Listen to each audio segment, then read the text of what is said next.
scholars. This is Mrs. McIlvain from Archway Glendale. I'm so glad you could join us today.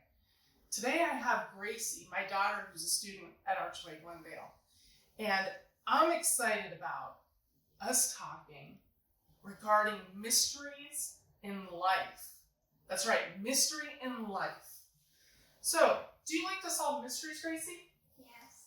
I love to solve mysteries. I like watching mysteries on TV. I like playing the game Mystery. Everything is fun when it comes to mysteries. So, you might feel a bit unadventurous maybe today.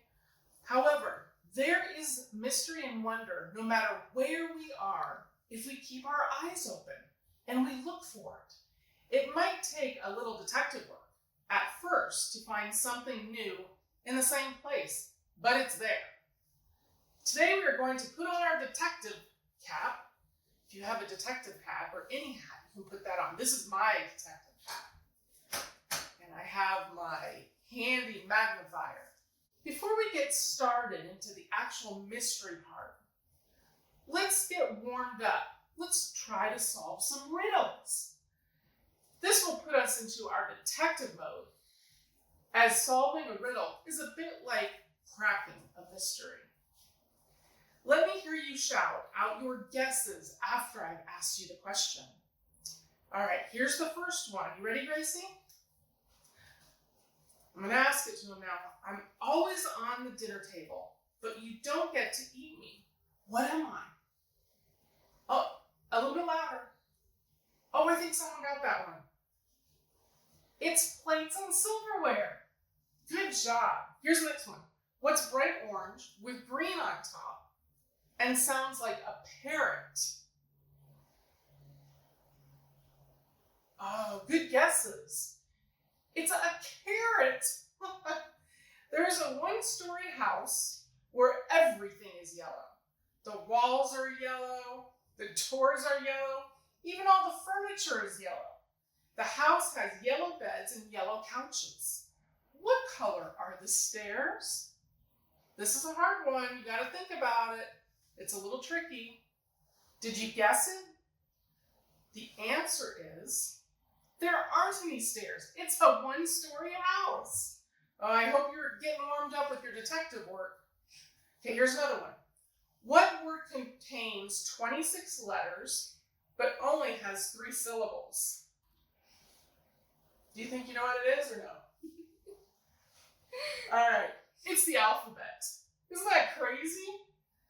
Okay, here's another one. What can you hear but not see or touch, even though you control it? What's that? Oh, I think you got it. That's right, it's your voice. That's great. Okay, now that we're all warmed up, let's practice our detective work. Do you know something that we all possess that are uniquely ours? If you guessed fingerprints, you are correct. Detectives often solve mysteries by dusting for fingerprints. Have you ever dusted for fingerprints?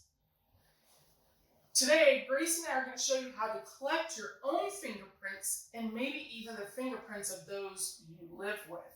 So let's get ready to get started. Now you need to ask at least one parent to help you out on this. To get the supplies from in your home, you should have some of all of these to be able to do it.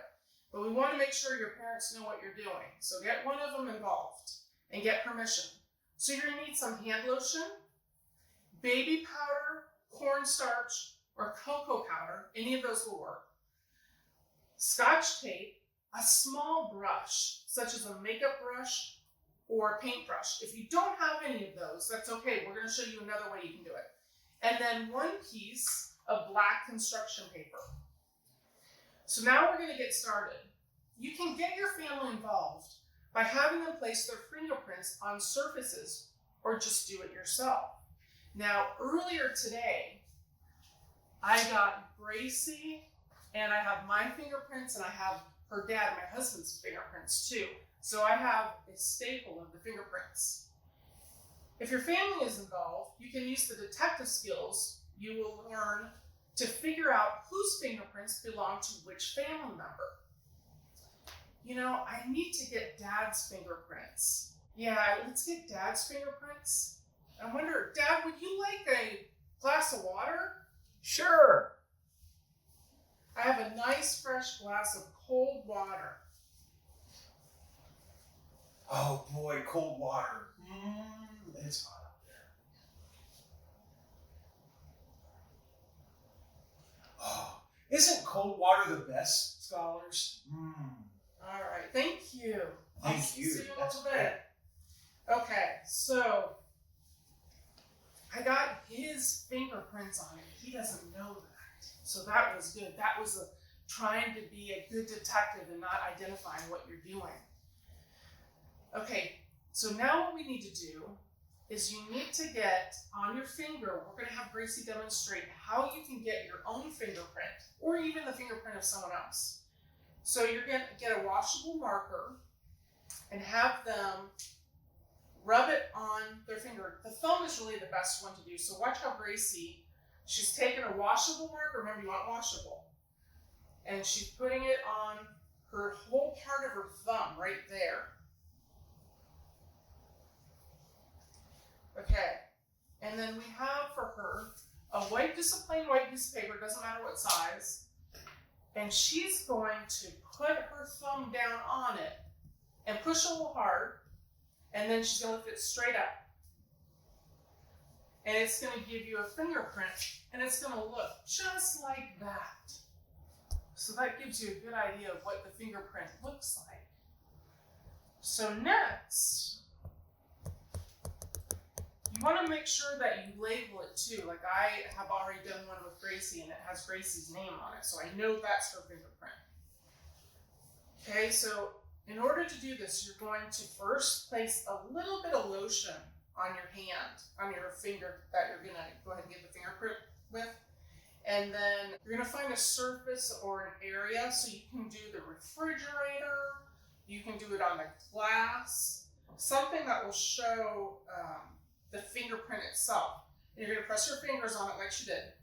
So now what we're going to do is we're going to take his, can you go and go ahead and take that and empty the water out. And then for you to touch it, make sure you have like a towel so you're not touching it. Gracie's getting one right now and bringing it over. Hold it, no, from underneath. There you go. She's going to bring it over. So this is the one that my husband drank out of. So we have the fingerprint. I don't know if you're really going to be able to see it, but we have good fingerprints right there is a good thumbprint. We have a thumbprint that came out right there. So we're going to lay it down. And we have here, I've got cornstarch. So Gracie, can you sprinkle some of the cornstarch over that? There you go, just dump it all on. Okay.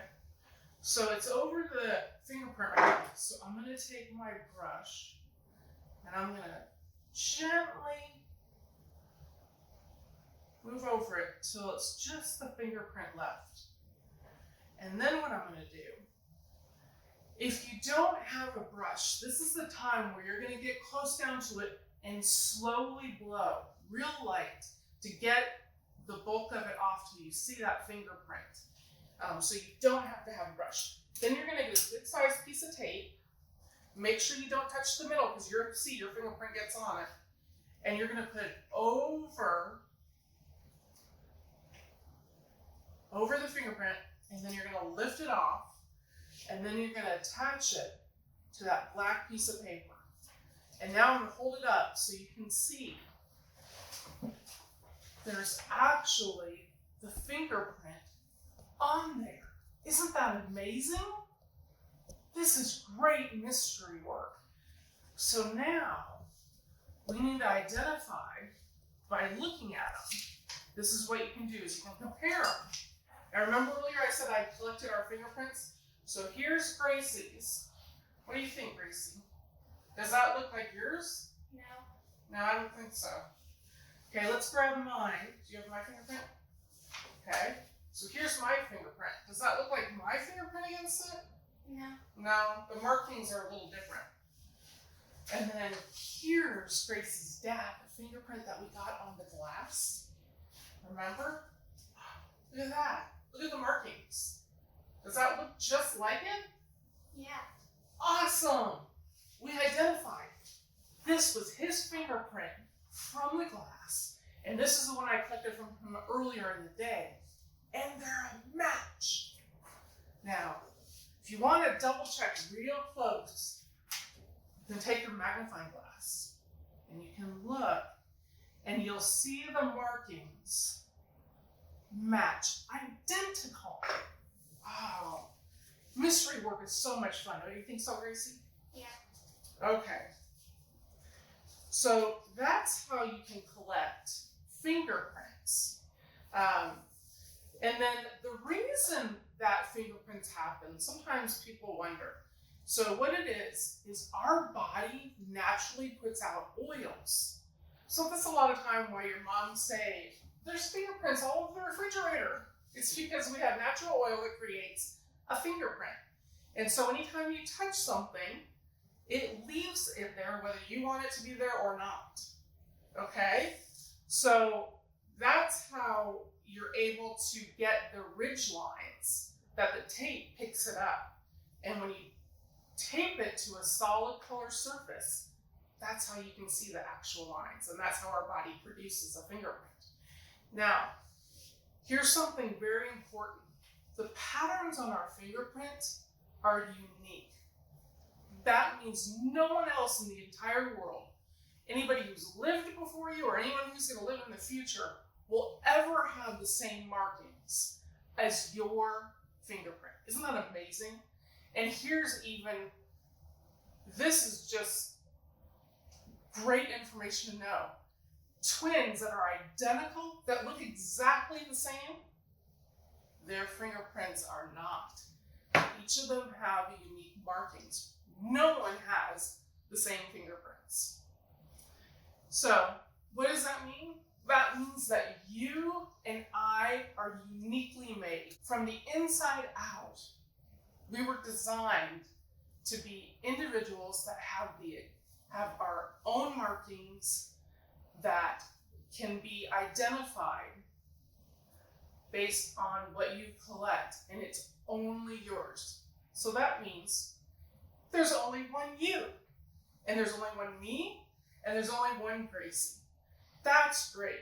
I'm very glad that you decided to spend some time with me, and I hope you have a day filled with wonder, adventure, and a little bit of mystery. So until next time, remember, you are unique. Have a great day.